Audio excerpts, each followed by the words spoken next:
welcome to Podcast vs. Player. Today we have another review for you, and that is the Maono G1 Neo that was very kindly sent to us by Maono, but in no way influenced what I think of the product. Hello, it's Callum from the future.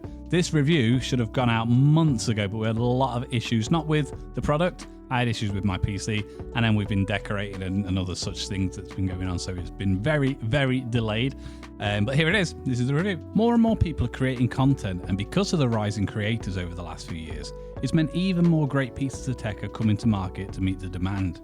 The G1 Neo from Maono is an audio interface / mixer that promises to make that jump from USB microphone users to XLR in a nice, easy to use way. The G1 Neo comes in two colours, black or white. We were sent the white version, and I was very nicely surprised when I opened the box and saw how clean and premium the white version actually looks. The front of the G1 Neo sports two faders, one for microphone volume and one for audio volume, whilst underneath these are two small buttons for muting either mic or music. Alongside each fader is an LED indicator strip that lights up to show the level you're at when you move the fader, green to yellow, orange to red, and will light up to the levels of any input as well. The strip works fine, but I wouldn't solely rely on it.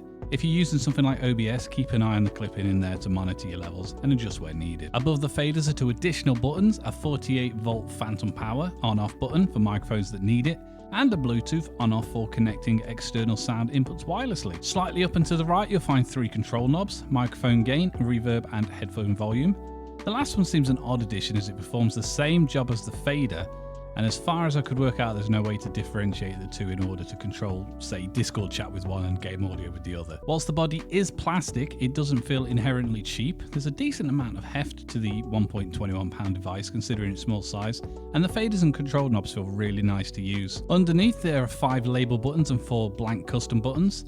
The noise reducer provides reasonable background noise removal, although I'd recommend recording in a better suited environment rather than rely on digital manipulation. Both levels work well, but they do affect the quality of your voice. I've never been keen on the rubbery buttons on these kind of devices, but they do the job, but a little bit more resistance to them would make the presses feel a little bit more premium. The voice changer gives 4 different voice effects: male, female, robot, baby, but it's the same that you find in Maono's own AU AM200S1 and Fifine's SC3. It just changes the pitch of your voice, but it's fun when you talk to your friends on Discord and stuff. Direct monitor allows you to hear your own voice while speaking into the mic, while sidechain will automatically lower the volume of background music when you start to speak.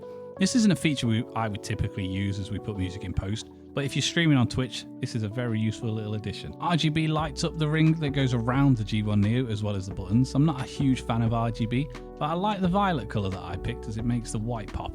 There's 12 RGB modes to choose from, which you can cycle through by just pressing the button. However, holding down the RGB button will also turn it off completely. The blank custom buttons allow you to record up to 20 seconds of custom audio to use. Simply hold the button down until it flashes white, then it'll record whatever's coming through the inputs. You can then press these to play during your stream or team chats on Discord. Around the back of the G1 Neo, you'll find the inputs to get you up and running. There's a female XLR, USB-C for power, USB-C for connection, a 3.5mm speaker, 3.5mm headphones, and a 3.5mm auxiliary in, a headset mic, and a power on-off button. Sound is surprisingly great. Maono have always managed to achieve great sounding devices, whether that's microphones or interfaces and mixers, at a really compelling price. I typically use a Behringer Euphoria UMC 204 HD audio interface, which I've used daily for a number of years, and at the moment there's only one thing that's really making me keep it as my go-to interface over the G1 Neo, and that's that it has 2 XLR inputs. The G1 Neo's Pro preamp keeps up with the excellent Midas preamps found on the UMC 204 HD,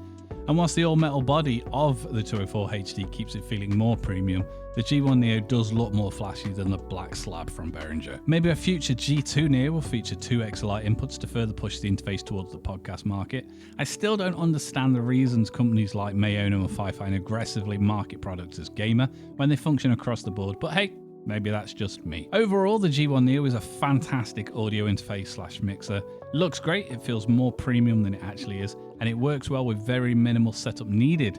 It's very well designed, and it takes up little room on your desk and offers an excellent way to move from USB to XLR microphones. Now, I've been using the G1 Neo as my daily driver for connecting my microphone to my PC for a number of months now, and at the moment I'm using the Fifine K688 dynamic microphone going straight into it, and then that is going straight into my PC.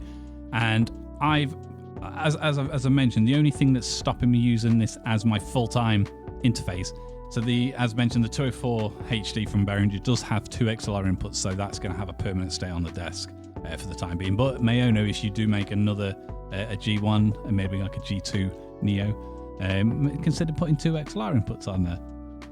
Problem solved. Now, while I have predominantly been using the Neo for podcasting and recording Let's Plays and stuff, I think streamers will get a big kick out of a lot of the functions that the G1 Neo has that I don't personally use.